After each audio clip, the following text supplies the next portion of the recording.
New Zealand.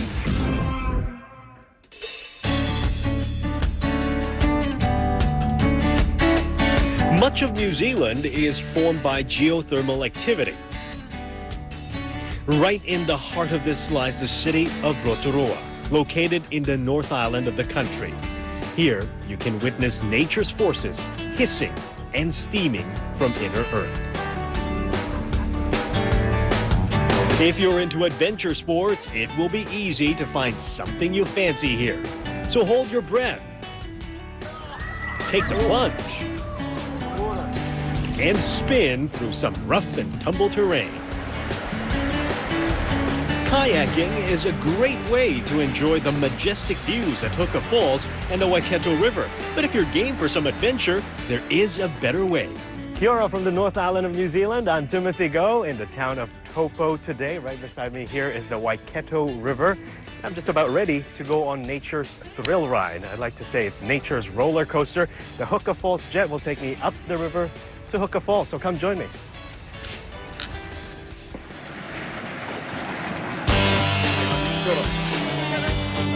Geared up and we're all set for the spins and speed of the jet boat ride.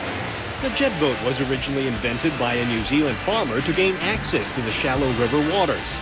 Today, it is the thrill seeker's choice way to combine adrenaline-laced water sports with scenic river views.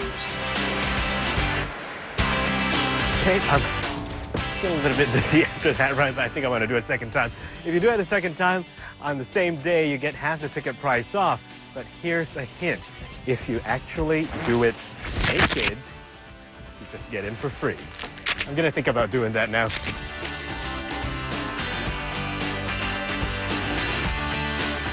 I thought the Hooker Falls jet was actually going to run down the falls. We were actually moving upstream against the falls.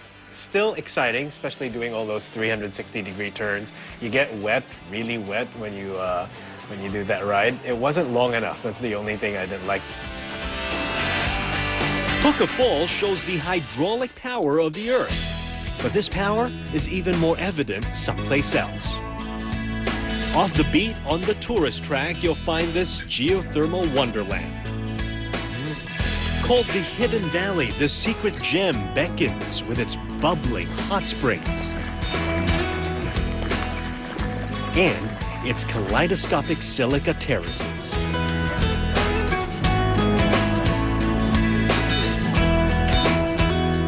This one just over here is the Golden Fleece Terrace. It's on the part of the fault scarp that was created in 131 AD. It's a silica terrace formation. The silica terraces here at Aoraki Karako are some of the largest silica terrace formations in the world.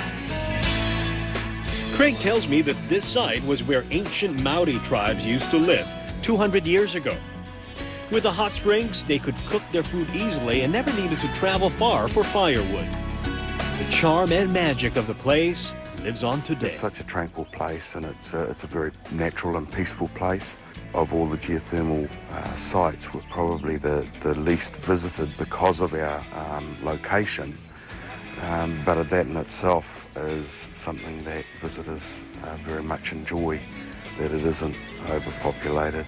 And Aoraki Karako is always changing too, so they enjoy coming back to see the changes.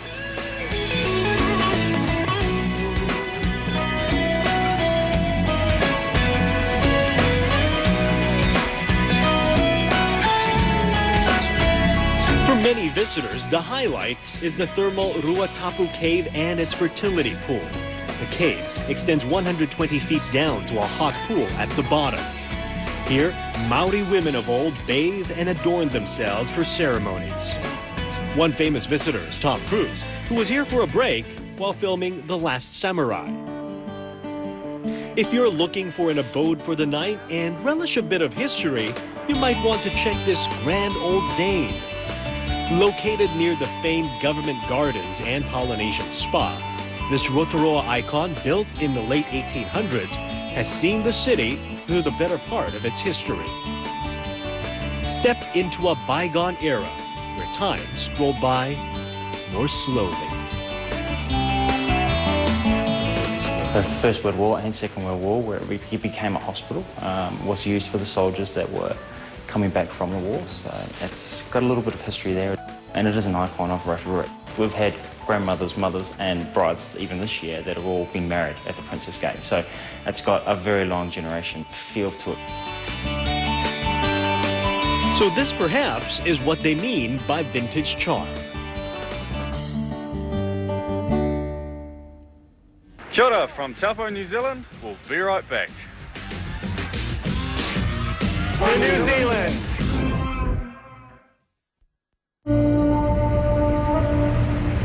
Legend says this land was hauled from the ocean like a giant fish. And then it waited.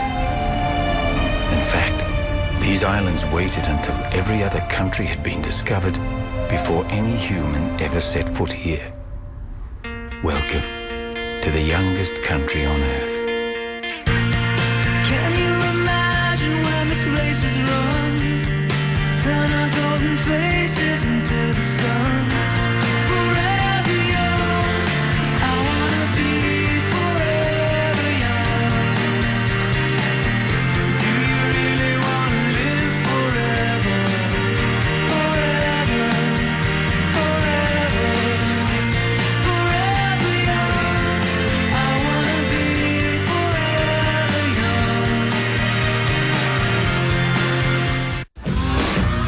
To New Zealand!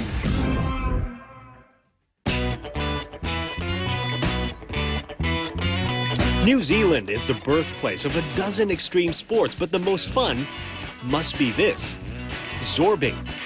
The locals use the term as a verb. Zorb down the hill. Have you zorbed before? The idea is you climb in, they slosh in some water, and you hurtle down the hill at a speed of 30 kilometers per hour. It's stomach churning, mind-boggling, but super thrilling. Okay, I'm gonna insert myself inside this hole. Well, it's all downhill from here.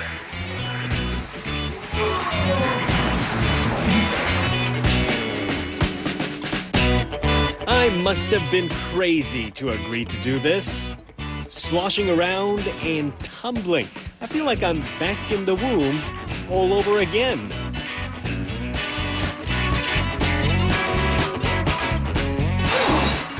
Boy, that was amazing. If you have a chance, come and try the Zorb.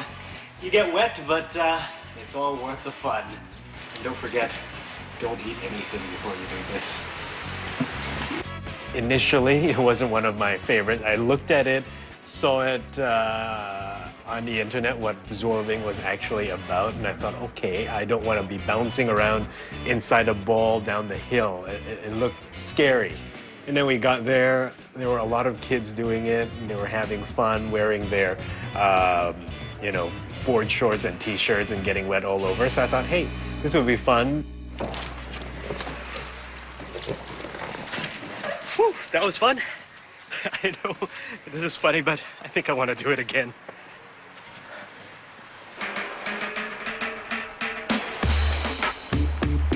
They say New Zealand, with its fine, pristine lakes and rivers, is one of the best destinations for trout fishing in the world. And fly fishing is a must-do for the pros.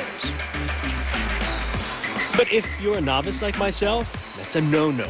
You can stand all day and catch nothing. Try troll fishing instead. And so I did, weather permitting. Hello, how are you? Good, good. Welcome to Lake Tarawera. Not so pleasant weather we're having. No, it's not, is it? Hopefully it might change for you today, and I can catch a fish or two. hopefully you can catch a fish or two today. All right, let's go. Right, let's go.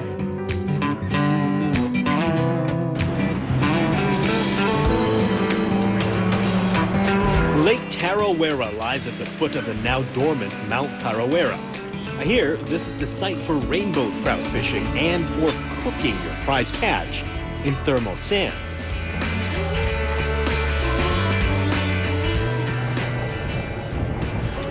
So it's time to fish for our lunch. Okay, so what we'll We're use gonna fish for our lunch today, so hopefully we get one or two. So what we use for fishing today is we use these plastic lures here. We use a nice bright colour to attract the trout. Okay. We move the boat along at about 2 kilometres per hour, and that makes the lure swim like a little bait fish, and hopefully the trout get attracted to that. Hopefully there's a hungry one swimming around today that we can pick up. We just push that little button there down, yep, and now we pull that nylon out until you get to a white line. How far does this go? We'll put out about 10 metres of line out of the boat, but then we'll attach it to the downrigger here, which I'll explain soon, and then we'll take the line down to about 60 feet deep. And then we're going to cook the fish in thermal Over sand. at Hot Water Beach, yeah. So that's actually far enough there. Okay.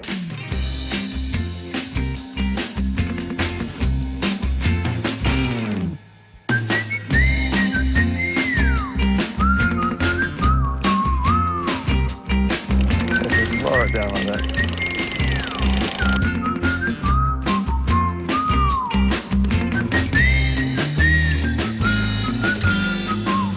And it looks like we're in luck. The bait worked, and bingo, we got our catch. All right. Now it's time to stuff some fresh bush herbs, and we're ready to roll. Not sashimi style, but done in nature's own steamer.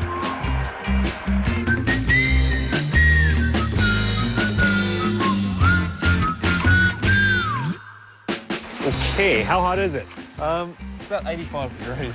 Ouch. Yeah, so it's quite warm. Okay. This is a very natural way of cooking fish, natural and unique. I've never tasted fish cooked like this before. Very carefully not to burn myself. Ah, woo! Yeah. Wow. Very warm. All right, now let's put the sand over the top, make our own little oven.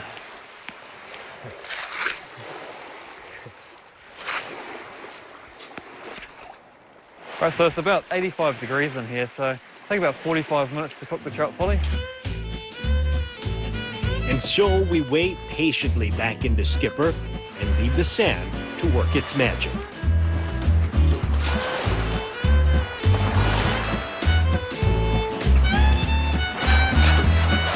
And approximately 45 minutes later, we retrieve our prize.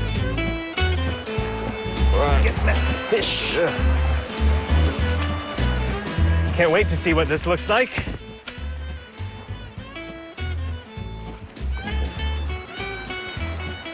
That is our sand steamed fish, and of course it's steamed, so it looks quite exactly as it is the way when we put it in. Yeah, it's cooked just about okay.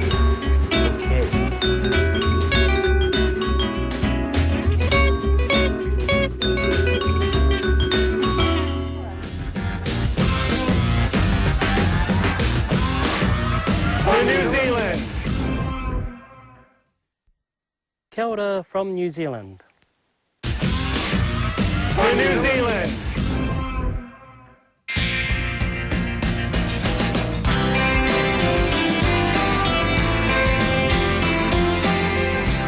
Kiaora. Welcome to Te Puia, come into the heavenly realm of life.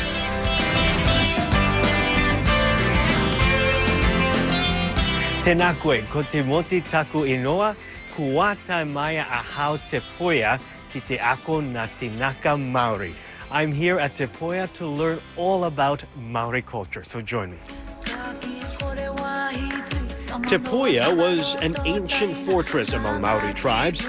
Today, it stands as a cultural bastion, preserving traditional Maori arts and craft.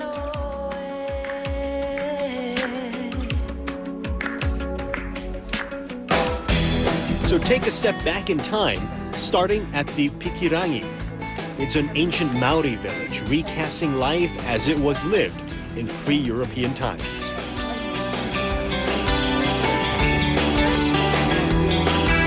These river stones were used for cooking. Water was poured over the heated stones to steam the food.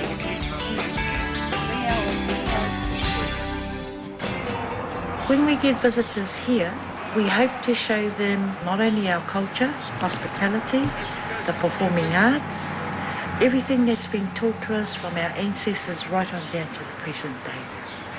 So we really have a culture that's been handed down from generation to generation.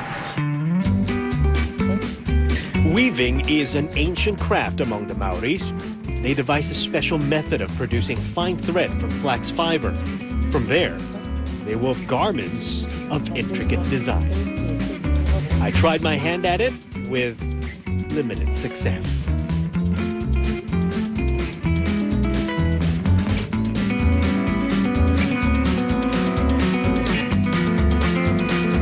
Carving, too, is a traditional craft passed down from generations yonder. The prestige attached to the craft comes with its responsibility. Not everyone is entitled to learn the skill, and the mastery of it takes no less than 3 years. How's that? It's pretty good, yeah.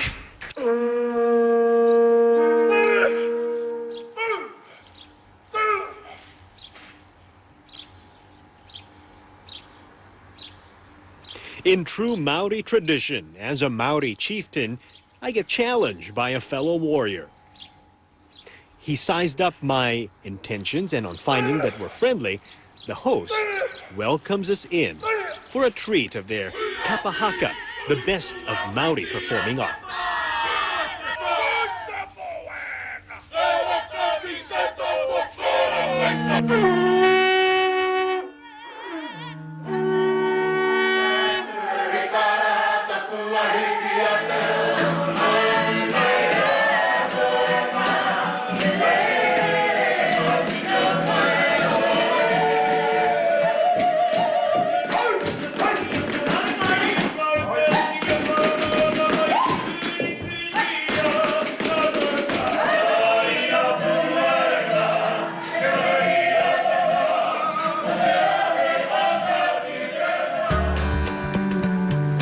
The highlight of the night, visiting the geothermal valley, home of the Te Arawa people from the earliest times. Well, at the end of that cultural performance and the all-important hangi dinner, we were all brought down here to experience an erupting geyser. Now, it may or may not happen tonight. I'm not sure if we can wait all night. We keep our fingers crossed. It's over right there. Witness the spectacular power of nature, hissing and spitting. And quieting your spirit as the host breathes a prayer of blessing as you depart.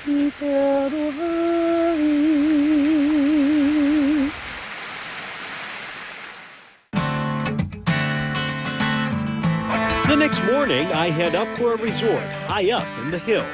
It's called Treetops, a luxury hunting lodge, and it isn't as oxymoronic as it sounds.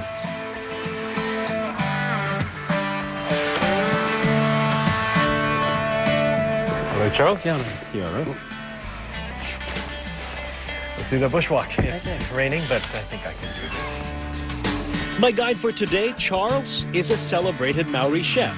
His knowledge of the bush and its treasures promises to make our walk a fruitful one. So what is this? This is a tutu. Okay. Yeah. How does it taste like? It's poisonous. Yeah. Okay. Yeah.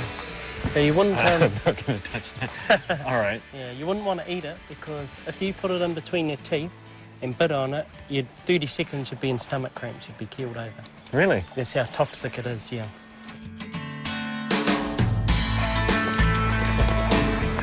That's called pickle pickle. Pico pico. Mm. Okay. Yeah. Smells very ferny, but Yeah. It's really beyond organic because this kind of environment, it hasn't had any sprays. So this would be as natural and as healthy as you can get it. we can wait to try later. Ear fungus, high in carbohydrates. High in carbohydrates. Okay. We all need some of that. Yep. Would you have these in Singapore? I think I've seen them before, but I wasn't aware that they look like that. Oh, yeah. Ear fungus. Hakika, we call it. Okay. In the past, this was our pantry. This was our food cupboard, our pātaka. And with the modernisation and globalisation of how the world is gone, this kind of environment is minimal. You know, we have in New Zealand less than 5% of this kind of environment. It's a renaissance. So not only, you know, the outside world is starting to learn about Māori food and what we have as plants here in Aotearoa, but also it's the Māori people as well. You know, it's the younger generation that's starting to learn about the medicinal side of eating, the safe side of eating. With the bushwalk and harvesting done, you can retreat indoors for a breather or have a read by the fire.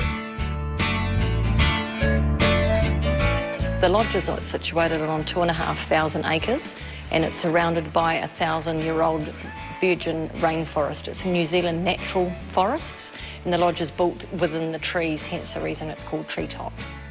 We have over 70 kilometres of walkways. They can do horse riding, guided horse riding, fly fishing, hunting and general walking around or safari, four-wheel drive safaris. So these are the pico we picked outside? Yes, and just roughly chop it. Okay. And also some lightly toasted sunflower seeds. Okay. Avocado oil. This is Manuka salt, smoked salt. Yeah. Smoked salt. Well, I like mine to be a little chunky. It's always traditional for the guest to try the first one. Just to make sure it's not poisonous, right? Okay, here we go.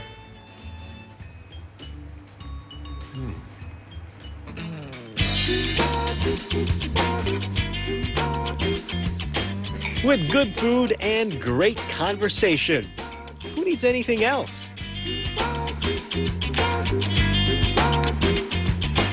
The last 2 days was all about Maori cultural immersion and adventure here and there. And look, I got myself a Zorb certificate. It is time for me to go now, but I never thought my first trip to New Zealand would be so different. It wasn't about the big city for the city boy. What made it special was the chance to drive from province to province, from one town to the next, meeting people from all walks of life, eating the freshest local delicacies, and being one with nature. And that experience enhanced by ecotourism and adventure. And of course, majestic views everywhere you look. Truly God's own, as the locals would put it. I'm Timothy Go, Kiaora from Aotearoa, New Zealand. Ka kite anō. I'll see you again, and don't forget to bring your sunscreen.